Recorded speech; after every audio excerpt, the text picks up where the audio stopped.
Allez, c'est reparti sur les breaking news avec nos coureurs à l'image. On attendait un Eric Lavry en très très grande forme. Apparemment, voilà, c'est le cas qu'il a Eric, creusé l'écart. Hein. voilà. Ouais, c'est lui. C'est lui, il arrive. Alors je sais pas où il en est, mais voilà, il marche, il se gère. Apparemment avec beaucoup d'avance. Oui, il arrive normalement sur le ravitaillement Le Vauclin au 93e kilomètre. Par contre, voilà, lui aussi, hein, il n'est pas à l'abri pour l'instant. Ils sont plein soleil, ils sont plein cagnard. Voilà, il a ouais.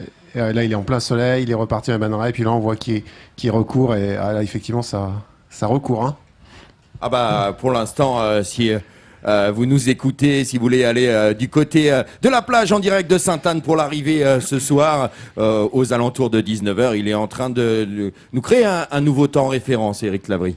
Ouais, c'est bien possible, ouais, parce que sur tous les tableaux de marche, il est en avance. Il est parti dès le départ. L'an passé, ils avaient établi un record, mais ils avaient fait une course à 3, donc on peut se dire que par moment, l'un ou l'autre avait temporisé pour être ensemble. Là, il a pris tous les risques dès le départ. Enfin, tous les risques. En tout cas, il a pris la course à sa main, parce qu'il n'a pas pris des risques, hein, puisqu'il craque pas. Il a fait la course à sa main. Et effectivement, il est en leader. Voilà. Et là, effectivement, il est sur des sacrés tableaux de marche. Alors là, on est un peu dans un labyrinthe de bananeraies. Là, c'est un endroit délicat parce qu'on peut vite se perdre là. Il fait la course à sa main, il creuse l'écart, c'est très bien, mais il faut quand même avoir l'audace, quoi. L'audace, les capacités de pouvoir le faire et l'expérience. Effectivement, peut-être d'avoir les capacités, ouais. Effectivement, c'est d'avoir les capacités parce qu'on a d'avoir l'audace, ça nous revient vite à la figure. Mais là, pour le coup, je crois qu'il avait les deux aujourd'hui. Voilà, et puis il faut le rappeler hein, quand même, Eric Lavry, champion du monde 2011. Voilà, c'est pas n'importe qui. Hein, on n'est pas champion du monde. Non, et puis moi,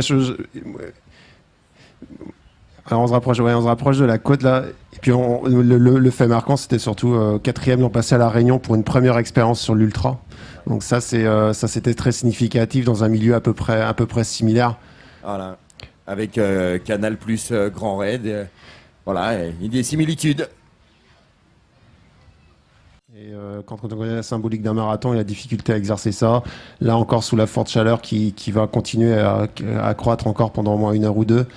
Même si le parcours est à son avantage, même s'il ne cesse de creuser l'écart, il faut être prudent. Il y a deux choses essentielles, c'est que c'est le coup de pompe qui peut guetter n'importe quel coureur, et puis surtout, on n'est jamais à l'abri de perdre une rubalise et puis de s'égarer une dizaine de minutes, et puis là, on doute, on commence à réaccélérer, et puis on se met dans le rouge. Donc rien n'est fait.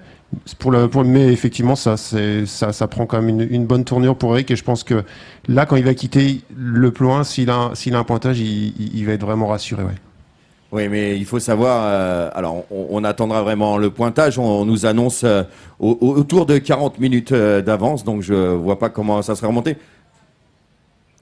Voilà, grand merci de nous suivre pour ce Breaking News, vous l'avez bien compris. Eric Lavry est en tête, on l'attend vers l'arrivée ici sur la plage de Sainte-Anne en direct aux alentours de 19h, voire même peut-être un peu moins.